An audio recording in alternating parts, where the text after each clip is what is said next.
Yeah, I don't see anyone stopping the right of wave anymore at this point. So I just finished doing round nine. It's been a hot minute. Uh, been working a lot this week, though. Actually, I did a plain vanilla work week. I did get a couple hours of overtime, but for once, I'm not doing extra work on the weekend, so it's feels weird. Not gonna lie, it feels weird. But I got to fill in that time somehow. I don't want to be, laying in bed all day or staring at a blank wall, But so this is going to be Russia's purchase for beginning of round 10. They get to go first. And it's just, yeah, that's a lot. It's a lot to go for everywhere. But anyway, let's jump right into a recap for round nine. So starting off, who went first? It was the Chinese. Obviously, they just came down here. They took Siam and just retreated because that's all we got. Secondly, then, and thirdly, and fourth was Japan, which they only got a couple guys left on these islands out here, and that's it. So they've been removed off the spinner, but they had a nice big army there in Shanghai, and they decided to march down south. Then they got to go again, and then again, and then we got to go a third time, and I said, fuck it, let's try to kill our arch nemesis here, and that horribly backfired. So, yeah, Japan's practically out. Well, they are out, actually. What am I saying?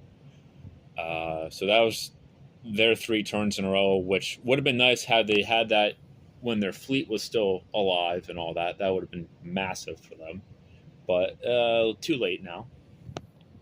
And then coming over here to America, yeah, they got their streak this round. What do they do turn 5?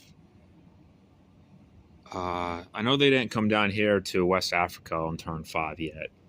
I think they built up turn 5 there. They came down here on, I think, their second turn of the round. They came down here. They built the air base, naval base on their turn 9 for them. If I could pronounce proper English, still, it'd be a miracle. And then on their last turn, they went into Nigeria there. And now they got some follow-up coming in. Over here in the Far East, so I decided to do a little bit spreading out, going up there to further deeper into Russia there. They came down here to Hong Kong, captured, Malaya and all that stuff down here. So just trying to get naval shucks going and all that for the Americans.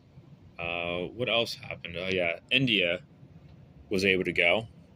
So originally they were up here in the Yunnan and all that. They were splitting their army up. Well, not so much anymore. So the Russians, did they split their army up? No, that's right. So they had a whole bunch more tanks and mechs originally, if I remember correctly, in the Yunnan, killed that stack, and then the Russians were blessed to go, and they brought their tanks in. They also brought a couple of units in from the Middle East, and they cleaned house. So India does not exist anymore at all. Like, they have 0 units, so they're completely out. And that is kind of the gist of it. Poor British. Can't forget about those cucks up there. Can't spell cuck without the UK. Haven't been able to go in how many rounds now? So it's a matter of time before I actually build a navy up with the Russians and we just naval invade them and just take their money. Hopefully they don't get to go and we can collect, what is it? Like over $40. That'd be nice. But we'll see. I'm going to start sending some tanks back to actually come over here, if that's going to make a difference. I don't know. I had nothing else to say. Screw you all. Actually, not really. That'd be weird. But you have a nice one.